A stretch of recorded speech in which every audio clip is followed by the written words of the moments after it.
Bună ziua, prieteni, și bine ați venit pe canalul nostru. Astăzi o să facem iară din nou, din nou, pastă din asta de roșii cu ardei.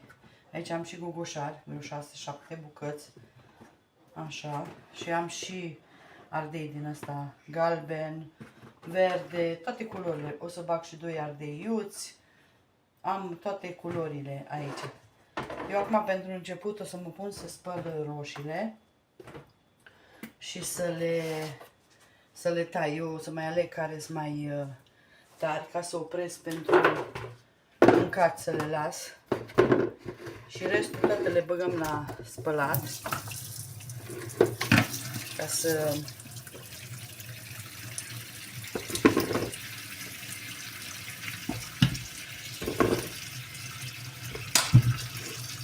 care mai tare le las, ca să avem. Le-am primit aseară 10 kg și am zis că de ce să nu le fac. M-a întrebat, bineînțeles, dacă vreau. Ce scoapte faine. Și am zis că lasă să fac din asta. Că eu v-am zis, eu mai mult din asta ca bulionul fac, tocătură, din asta, sosul ăsta. Asta îl folosesc și la ciorbe, la tot. Așa că eu le spăl, le tai. Acum mi-am oprit aici, numai să avem și de mâncare sau de salată. Până se coc și la noi, dar mai greu. Și așa că uite ce fain. Sau dacă vreau să fac un ghiveci, să am eu roșii. Bine, de roșii sunt foarte roșii, mai bine de atâta. Și restul le bag aici și le spăl și le tai. O să vă arăt eu după ce sunt tăiate. Le spăl în 2-3 ape și atunci sunt curate. Ele au fost foarte faine.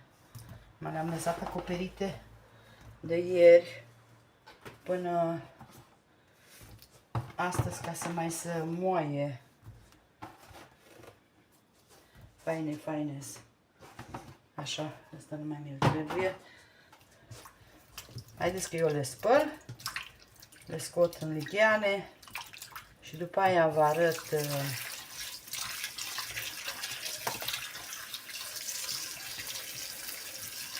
arăt mai departe ce fac.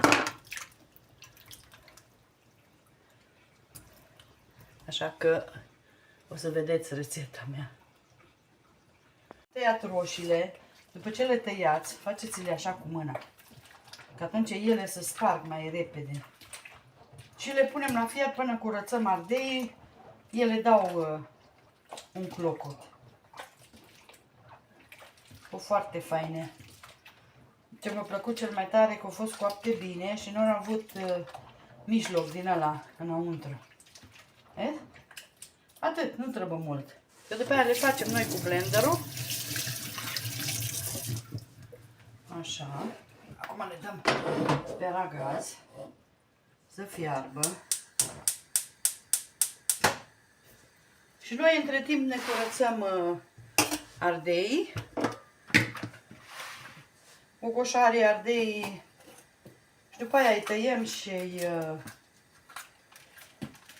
îi curăț și după aia îi spăl întotdeauna. Că atunci cad și semințele. Astea am gogoșar de când m-am pus ea la borcan.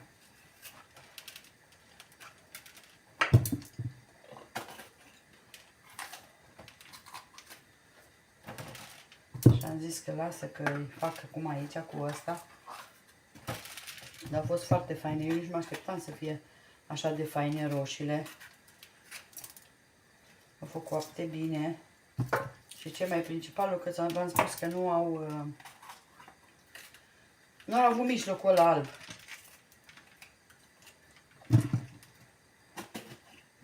Eu de-aia și prefer mai mult astea mari, că acolo nu este atâta, dar Nu m-am gândit că astea nu au și soiul ăsta. Și le lăsăm încet să fiarbă până tăiem ardei. Ele numai bine încep să... La ardei puteți ce culoare doriți să puneți. Și roșu, și verde, și galben, de care aveți.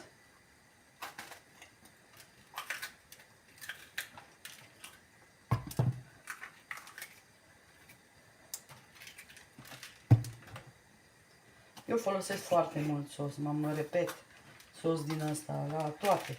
Mai mult ca bulionul. Bulionul, de sucul de bulion vorbesc.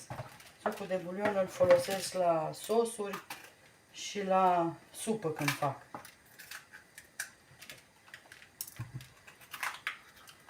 Gâna să fie mai fin, mai... Acum așa ardei, dacă se mai răcorește, o să înceapă să se facă mai bine. Ei, săraci de căldură, încă mulțumesc la Dumnezeu, uite, bag și un ardei iute. 1 sau 2 cred că am aici. Haideți că eu îi curăț și atunci vă arăt când îi bag, ca să nu vă țin atâta. Uite, am și din asta capia verde.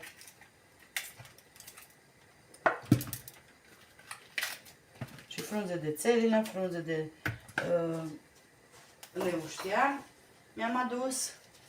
Astea le spăl eu bine, le leg și le bag. Ați văzut cum am mai făcut, că nu le bag de la început, până să mai... le bag înainte de blenduire. Că nu vreau să le blenduiesc acolo, că după aia iasă vernil așa de la multe frunze. Haideți să vă arăt. Uitați, roșiile deja au început așa să dea la fiert. Așa. Și acum băgăm ardei. Am zis ardei, i-am tăiat așa, felioare.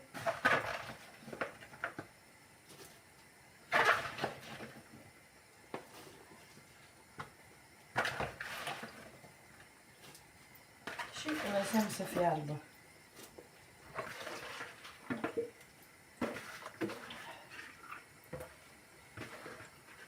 Eu vă zic, când îți măruți ardei și vă iasă sosul bun, că ardeiul îi dă gustul.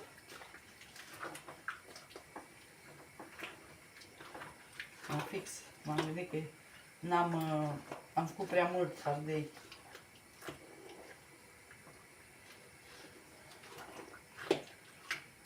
Acum eu o să pun puțină sare ca să se moaie, să înceapă să se moaie, deci pun așa cam. Și restul completez la final cu sarea. Acum spăl astea, frunzele, le leg cu ață din asta alimentară și le lăsăm așa până fierbe. Să puneți și pătrunjel, puteți să puneți dacă aveți, dar în primul rând să puneți leușteanul, că ăsta vă dă gust bun.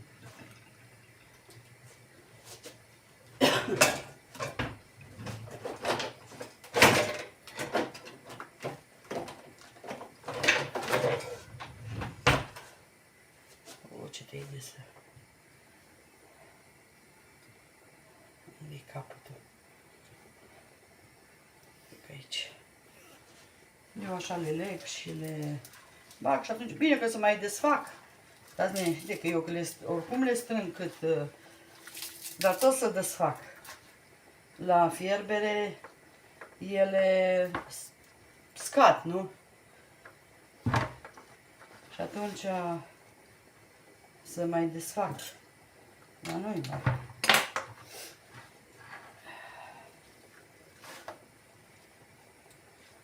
Acum când începe să fiarbă, atunci le bag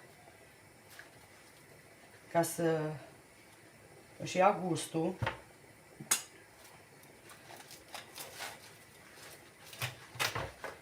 Sau puteți să le băgați la final. Deci când doriți. Spre final iară puteți să le băgați. Deci când doriți, că gustul oricum o să intre în sos. Am făcut sâmbătă cu sora mea și i-am făcut așa o oală de asta. E și multe borcane, că le-au pus la 400. Le-au pus. Și tot zicea câtă mie, bă, dar ce ai băgat că are așa gust? Are și de țelină, dar are ceva gust.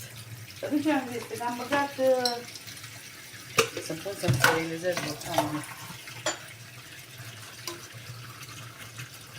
Am băgat leuștean.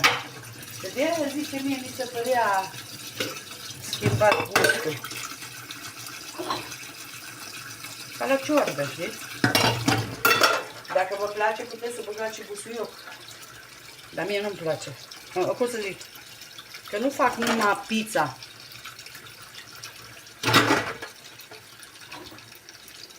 Și nu-mi place, chiar nu-mi place busuiocul peste tot. Haideți să vă arăt că ele au început acum să se moaie și mai din ardei. Și acum eu vreau să-i blenduriesc. Ca să pot să bag și frunzele odată, să fiarbă cu ele.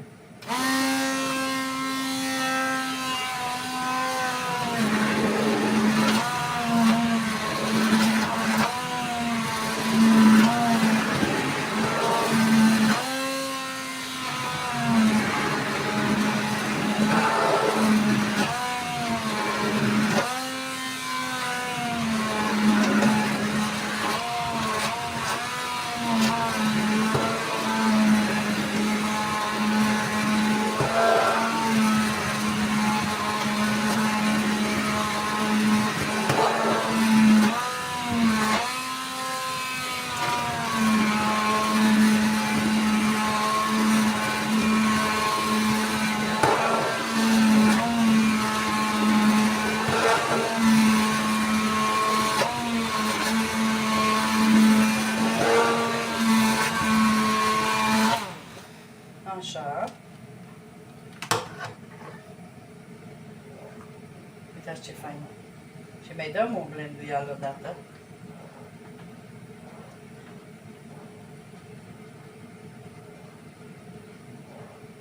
Și acum bag și frunzele. Ca să fiarbă și când a doua blenduială le scot afară.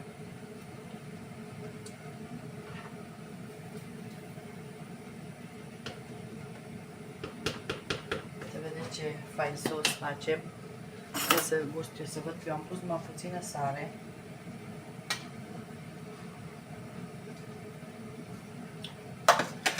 Mai trebuie. Întotdeauna faceți-l puțin mai sărat. Că ca de obicei, cum faceți la mâncare. Dar o să iasă super, super. Eu am dat drumul la hot, auziți aici. Poate mă auziți mai încet. Ok, și lăsăm să fiarbă în continuare. O să vă arăt eu și când scot astea. Revin! Haideți, dragile mele, acum să scoatem frunzele.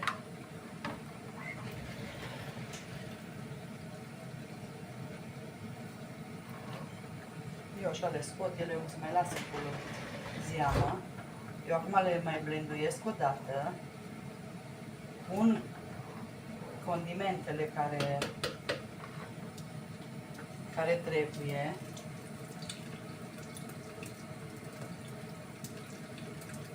Așa.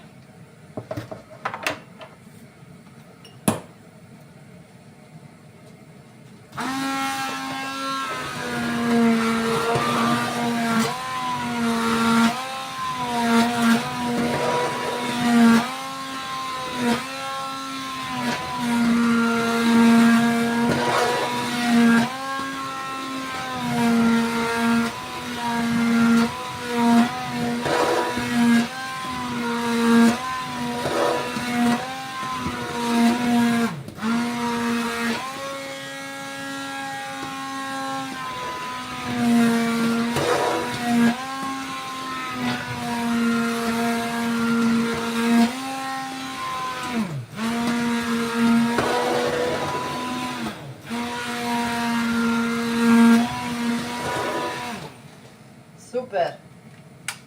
Asta e tot. Asta e toată blenduiala la ele.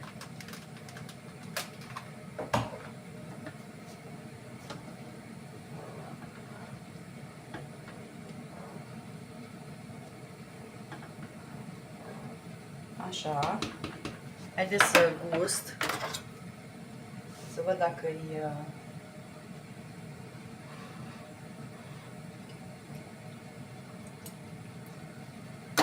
Parcă totuși un pic de sare mai trebuie. Sare din asta să puneți, din asta de murături. Că nu puneți din asta la că vă stricați.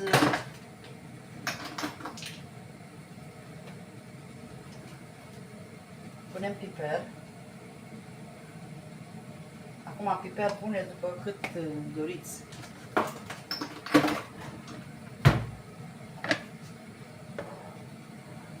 Și mai lăsăm cam 15 minute să fiarbă. Și ăsta e tot sosul nostru. Deci atâta de ușor și de simplu, mai ales dacă aveți roșii care nu sunt bune de mâncat, adică să sparte sau așa, și ardei curățați, și e păcat să nu le faceți. Să nu-l faceți, că folosiți. El acum începe să se îngroașe. Spumă imediat nu mai are nimic. Ok, o să revin. Haideți, prieteni, să vă arăt că sosul nostru este gata. Am oprit focul, sosul este gata.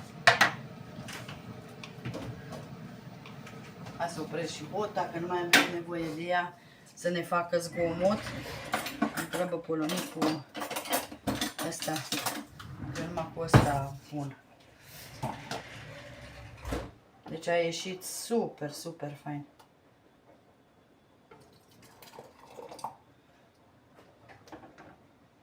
Uitați ce fain a ieșit. Gros.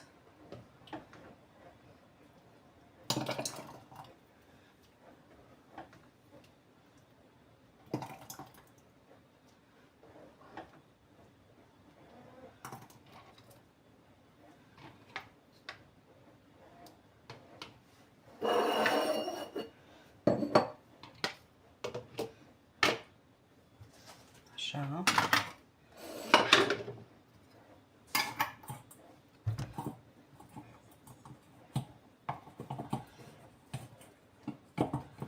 Asta nu e bun capacul.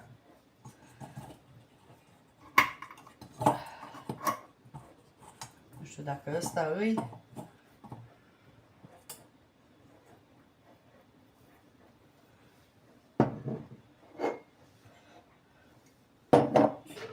Eu pun în din astea mari, că folosesc de 2 ori. Ca să nu mă ocupe atâta loc în șpaiț. La sormei am pus în din astea de 400, că ea și mai ușor, cum să zic, mai dă la copii. Și atunci copiii folosește noră sau o dată. Să nu mai îl țină prin frigider, să...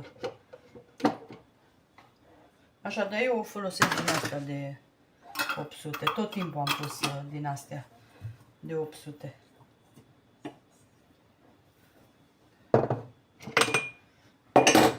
Așa, asta să mai iau unul să întorc. Că eu tot timpul le pun aici ca să se uște lângă. Oricum am eu pentru toate borcanele, dar m-a dus că pe mie mă enervează când nu le am uscate și trebuie să mă duc să le spăl atunci când pun. Îmi place să le am așa pregătite.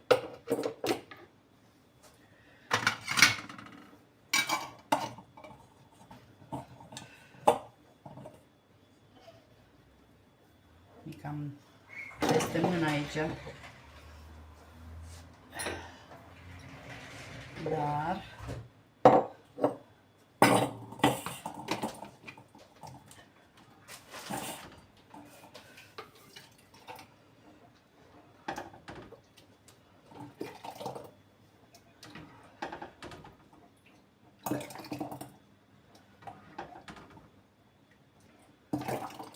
tot timpul luați așa din fund ca să luați și grosul, că știți că grosul se lasă la fund.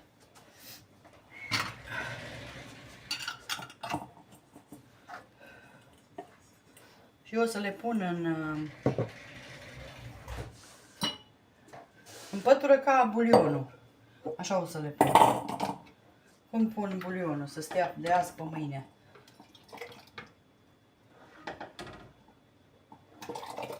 Deci pot să spun că am avut vreo 8 kg de roșii și cam vreo 2 kg jumate, 3 de gogoșar cu ardei amestecat.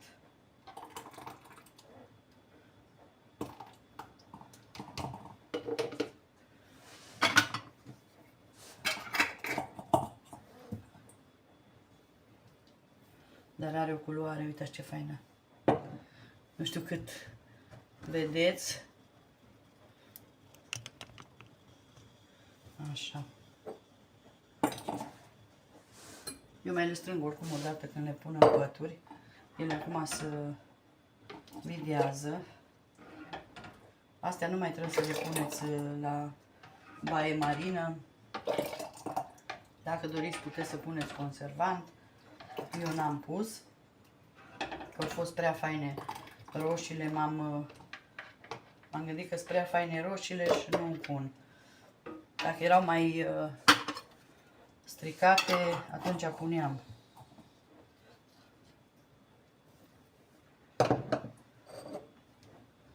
Așa. Poate să știți că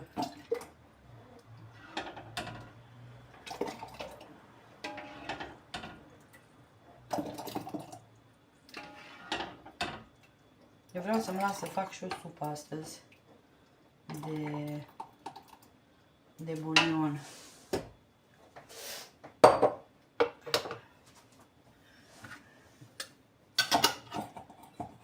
M-am ținut cu mine până le-am pus.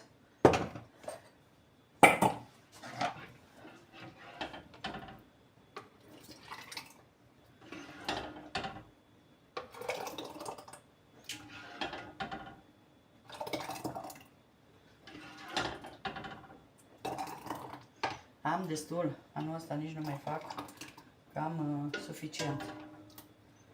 Suficient. Așa.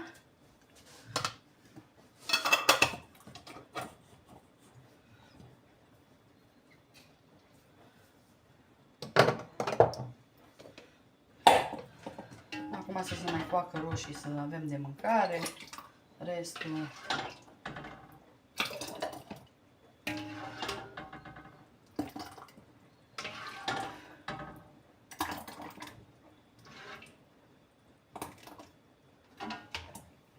pun și ăsta mic, dacă tot l-am adus. Aha, ăla era de la borcanul ăla cu dungi. De-aia nu-mi pușca mie. Vedem dacă nu se închide asta cu asta.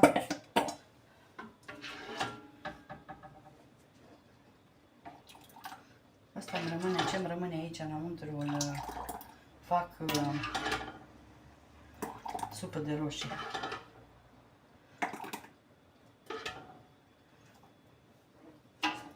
Vedem acum dacă mi se închide cu asta.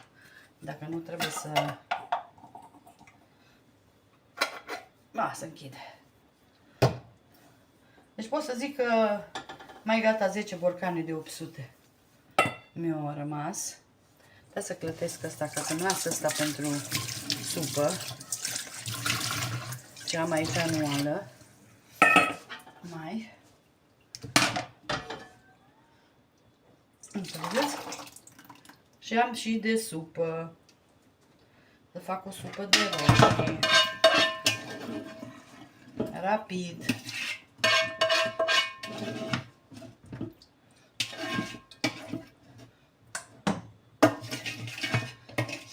Ce faină supă de roșii fac eu. Imediat. Deci, 10 borcane îmi ieșeau. O să fac o poză de jos, care arată mai bine, ca de obicei. Care arată mult mai bine, așa de jos. Da, dacă aveam de 400, Îmi ieșea dublu. 17-18 borcanele. Da, nu e problemă. E suficient. Ok, haideți că vin cu poza. Și uitați, dragile mele, așa arată bulionul meu sau pasta mea de roșii cu roșii și ardei. Și ardei iute am pus eu. Deci așa arată, uitați ce culoare frumoasă are. Super, super, super. Ok, vă mulțumesc, sper să încercați și rețeta dacă n-ați făcut-o de la prima tură când am făcut. Că e super faină. Și vă dorim o zi minunată. Bye, bye!